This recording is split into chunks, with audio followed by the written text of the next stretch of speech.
ចឹងចាំមើលអានេះទេសភាពនៅក្បែរ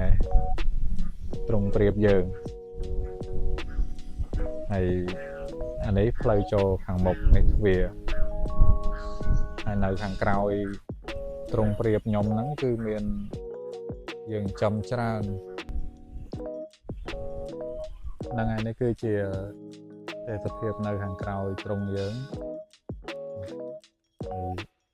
ហើយយើងទៅមើលសត្វព្រាបយើងពីខាងក្រោយត្រង់ទាំងអស់គ្នា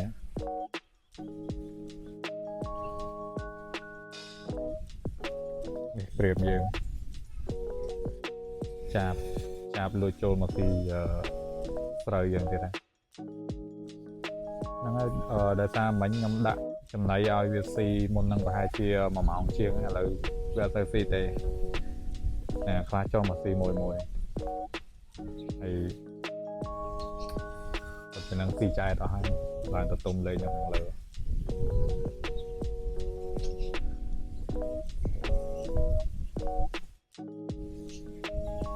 ហ្នឹងហើយនៅខាងក្រោយត្រង់ព្រាបយើងហ្នឹងគឺមាន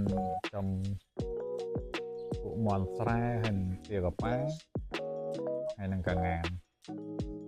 តែឥឡូវវាពួកទាកប៉ាយើងវាញាស់ច្រើនសបុកអញ្ចឹងត្រង់នេះប្រហែលជា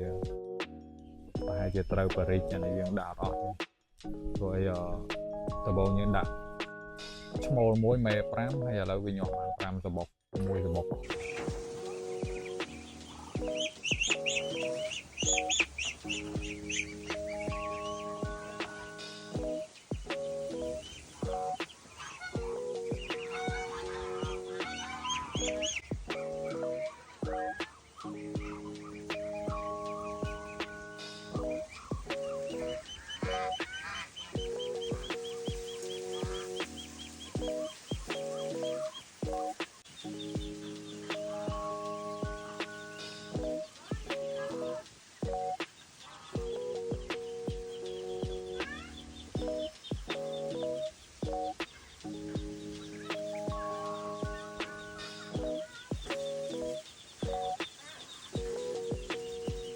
នេះមកសបុកអានេះពួកឈុតមុនអានេះកងានយើងសរុបទាំងអស់5ក្បាលឥឡូវពងហើយប៉ុន្តែពួកប្រភេទមន់ទាកងាននេះខ្ញុំអត់ទាន់បានចំតល់ទេតែពូគាត់អ្នកមើលព្រោះយើងអត់ទាន់មានពេលអញ្ចឹងហើយតាមរាប់មាត់បន្លាយើងដាក់ដាំពួកស្មៅនៃពៀដើម្បីយកទៅធ្វើជាចំណីឲ្យពួកវាវិញ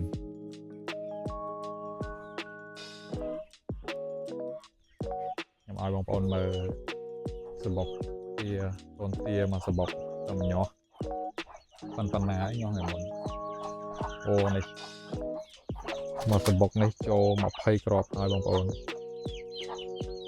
ពូគាត់បកកែថែដែរចំណីដល់ផងពងមកល្អតូចនេះយ៉ាងយូរ2-3ខែទៀតប៉ុណ្ណឹង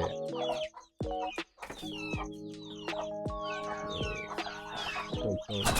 កូនទានេះអាយុប្រហែលជាចូល10ថ្ងៃអូខេល្អខាងលើសបុកមន់យើងមើលសបុកមន់ម្ដងមើល